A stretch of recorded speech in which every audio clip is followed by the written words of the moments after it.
Hi, what's up, guys? So this video's purpose is tailored towards new beginners in SMMA who have signed either their first client or first couple clients and are still kind of shaky on the entire process and what to do and how to go about the onboarding. Now, I was going to share with you guys a raw onboarding of one of my recent new clients, but people on the internet are weird and they will call my clients, and so I decided not to do that because of that specific reason. So I'll outline the call, right? Kind of like what I spoke about many times before, people like simple things. You don't want to overcomplicate anything. And that starts with being simple and outlining the call.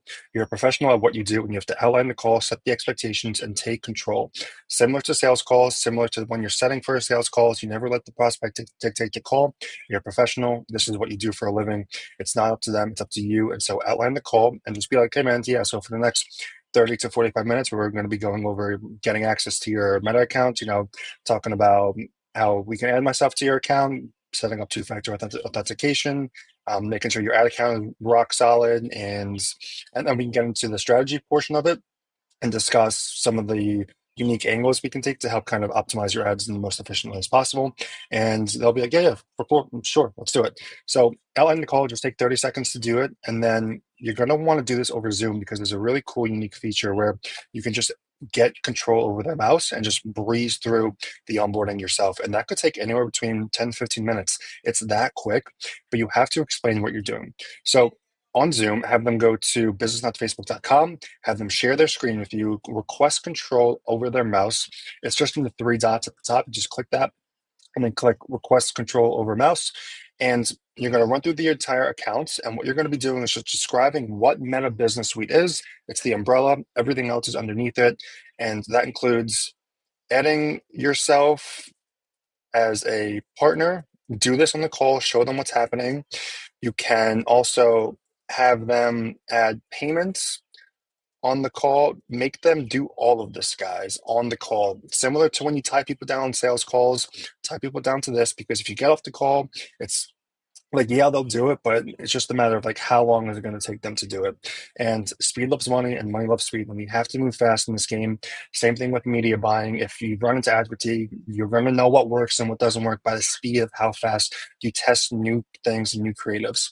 And so have them add payments on the call. Also set up two-factor authentication. Make sure everyone has it on. I know people whose clients' ad accounts have been hacked, and that is not a fun thing because your client freaks the fuck out, so do you, and it's only just a matter of time before they spend loads of money. Make sure they add the actual ad accounts, and this is going to be where you're going to be running the ads, and you explain this to them. Have them, or you create the pixel. Typically, it's under data set. Facebook just continues to go between pixel and data set. So create the pixel, tell them what this is, be like, yeah, this is a really cool and unique thing where we're going to be able to track all the inbound leads and allow Facebook's algorithm to kind of tell what a good and bad lead is. And that's why over time the ads perform better. So you're going to do all of this, guys, on the call. It's going to take anywhere between 10 to 15 minutes. And again, you're a professional at what you do. Explain everything because you want them to be comfortable and confident in you and in your skills, right? When making a point, it's nice to think about the extremes, right? Like, would you rather have someone who's super confident, overconfident in what they're doing, or shy and timid and doesn't sound like what they're doing, right? People want to put their money where they feel it's most confident. And yes, it is the extreme, but guys, you want to be as close to the extreme as possible. Similar to on sales calls, right? If that prospect was dying and there was one pill on earth that would save their life, they don't give a crap about the price of it, right? It doesn't matter about the price.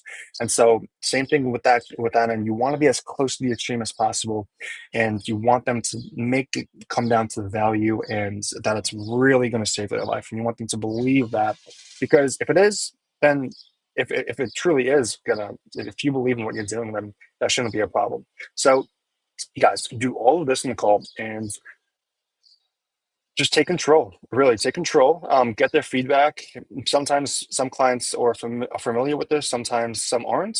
And so you just want to make them as familiar as possible. And this is where you come to shine because this is your playing ground. This is your home turf. And that's that. Now, guys, you slowly progress into the strategy portion of the call. And there are questions once you sign a client that you ask them on the onboarding form and they do fill out. But kind of just to reiterate that here, sometimes if you're going to be doing a starting at offer, ask them simply, what's the starting price for a 1,500 square foot roof in your service area? Sometimes it's 7,000, sometimes it's 8,000, 10,000, 12,000, depending on the client, depending on the quality of their work, high end, low end, whatever it is. Get that done. And also, guys, talk about the offer. What what can you do to make the offer as appealing as possible? The Godfather offer, right? Hormozi's $100 million offers. Now, some clients won't have anything to give, but you could talk about like free pressure wash, free gutter cleaning. A If you get a roof with us, then you get a discounted siding job or interior remodeling job, whatever it is. And you want to make the offer as appealing as possible because in Russell Brunson's Expert Secrets, for any business, guys, it comes down to three things if they aren't yielding the results they like. And that's the hook, story, or offer. And the offer, kind of like what I spoke about, this is implemented in the sales copy, and what can they throw in to make it as appealing as possible, and that when someone sees on it, they feel stupid not to click on it. That's kind of the goal that you want here. And then the hook, this is whether it's the first 2-3 lines of the sales copy, first 2-3 seconds of the video, and you just want to rinse and repeat, test new things. And then the story. You can put stories in your sales copy. Like I mentioned earlier, our brains want to handle simple things, and people enjoy listening to stories, and that's why they're extremely captivating. And people love movies because there's a beginning and an end, and everything in between, right? And that's why people don't like cliffhangers because they want the next film, the next series, or whatever it is. So you can do stories. And when it comes to the sales copies itself, guys, in media buying, it doesn't matter how long it is. So long the actual information is relevant to that one goal, to the offer itself, people are going to read it, right? So the and then for the offer itself, don't do any crazy discounts. No 500, $1,000 off. A good marketer doesn't need to do that, and you will only hurt your clients' lead quality if you do that, because it's just going to attract lower quality people who just want a free buck, and that's sometimes inevitable in this game, and it happens more often than not. But with the right copy, with the right video, you want to optimize for the best results. And so let's see, what else is there? So strategy portion, and then targeting, guys. So the targeting as well. So you want to discuss starting price, these three things. Let's see. So for targeting, guys, there are two different ways to do the targeting. And that is, nope. That is with a pin and radius around it, and the other is with zip codes. And so if you end up doing pin and radius, which I do more often than not, you want to kind of open up a Google Maps and just share that screen with them and be like, hey, so from your current location, how far northwest, east, south are you willing to go? And then you want to put the pin in wherever that is, and just make the radius, 20, 30 miles, or population size, at least 500,000 or something around there. If it's a really rural area, then that's a separate conversation. But for the most part, pin and radius, if they do zip codes, for example, I myself am from outside of New York, and one of my clients ended up doing zip codes because it was easier that way. And that's what we did, right? So there are different ways to do it, and just share your screen, open up Google Maps, create a new map for each of your clients, and just go through that.